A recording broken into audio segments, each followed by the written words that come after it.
बिस्मिल्लाहिर्रहमानिर्रहीम अस्सलाम वालेकुम नाज़रीन, मैं हूं नईम और आप देख रहे हैं योगा मरगा यूट्यूब चैनल। अगर आपको जिस्म के मुख्तलिफ हिस्सों से अपनी चर्बी को ख़त्म करना है, ख़ास तौर पर पेट की चर्बी को, तो इसके लिए आज मैं आपको एक चाय की ऐसी रेसिपी बताऊंगा जो आपको पेट की चर्बी ख़त्म करने में बहुत हेल्प करेगी। लोगों को वैसे तो चाय बहुत पसंद है, उन्हें खाना मिले या ना मिले चाय ज़रूर मिलनी चाहिए। लेकिन हम जो ये दूध और चीनी वाली चाय पीते हैं, इससे ना तो वज़न कम होता है और ना पेट की चर्बी ख़त्म होती है।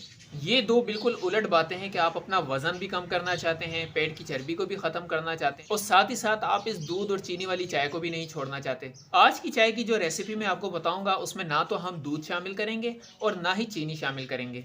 इन दोनों के अलावा हम कुछ और चीज़ें शामिल करेंगे।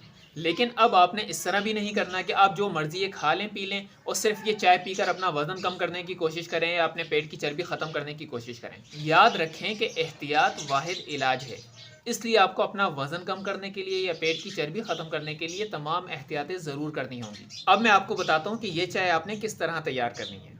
2 कप पानी किसी भी बर्तन में डालकर चूल्हे पर रख दें। जब पानी कुछ गर्म हो जाए तो उसमें आपने 2 चुटकी कलौंजी डालनी है। दरमियानी आंच पर इस कलौंजी मिले पानी को कुछ देर पकने दें। जब पानी पक कर 1 कप रह जाए तो उसमें आप आधा छोटा चम्मच पत्ती का शामिल कर दें। 1-2 मिनट पकने के बाद चूल्हे को बंद कर दें। इस चाय को छान कर किसी कप में या गिलास में डाल दें। अब इसमें आप आधा चम्मच नींबू का रस शामिल करें और मिठास के लिए आप शहद इस्तेमाल कीजिए।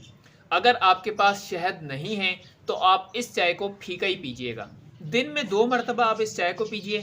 अब आप आज से ही दूध और चीनी वाली चाय छोड़कर कलौंजी वाली चाय पिएं और फिर देखें कि आपके पेट की चर्बी कैसे ख़त्म होती है। वीडियो को लाइक और शेयर ज़रूर कीजिए और चैनल को सब्सक्राइब करना मत भूलें। मिलते हैं नेक्स्ट वीडियो में, जब तक के लिए अल्लाह हाफिज़।